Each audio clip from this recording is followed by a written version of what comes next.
Hello, welcome to adblock.com.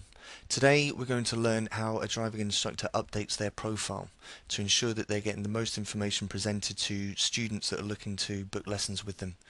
The first thing we would do is log in to adblock.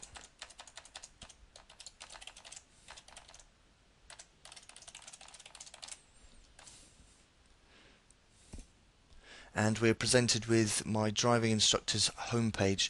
From here I can see the school logo that's already been uploaded. I can see my car image which has already been uploaded. Some summary information here on the ratings that I've had from other students, when my membership started, how many active students I have, how many other ADIs I've referred, and any commissions that I might be earning through those referrals.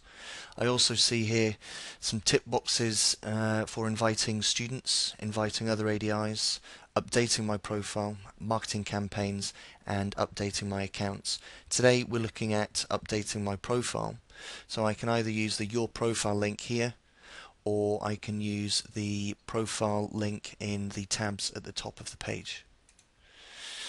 I'm now taken through to my profile settings, but as you'll see from the sub-menus, there's Profile, Business Profile, and Payment Information.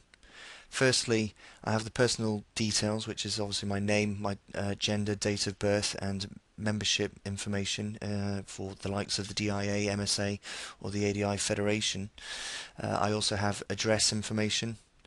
I have contact details in terms of the home phone number, business phone number, and mobile phone number, and school details in terms of the images that I can choose to upload, being the school logo and the vehicle that I teach in.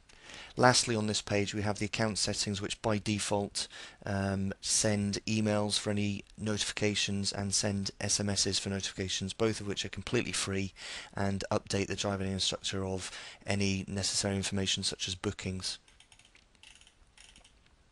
If I then go to the business profile page, from here I see the three main areas of information in terms of my lessons, in that I have the lesson types, and I have the lesson costs, and I have the lesson durations, which are all default 60 minutes. I also have the car that I teach in, and I also have the hours that I work.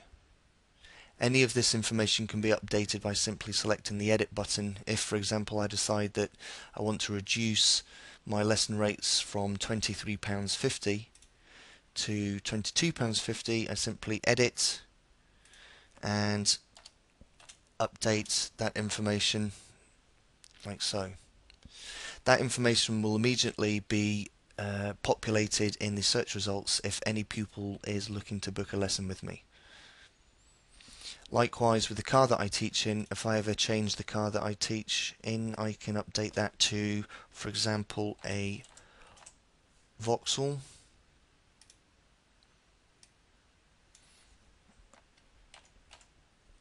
And I can look at the model of the car that I teach in. If it's a different colour, I can update this information.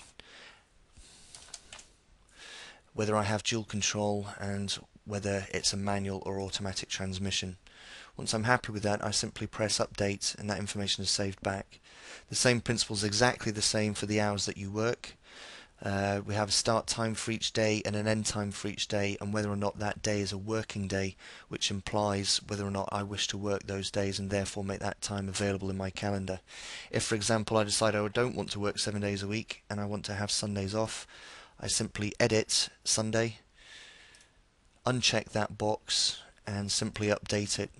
This will now mean that no student will be able to book in my calendar on a Sunday, nor will students be able to, for example, book on a Saturday before 10 o'clock or after 4 o'clock. It's important to keep the working hours up to date, as this is reflected in your calendar. As with all the other information, the type of car that you teach in, and obviously the lesson costs that you apply to the various lesson types. This is all the information that's presented to the students when they're looking to book an instructor, and obviously the basis of which they make their decisions. Thank you for listening.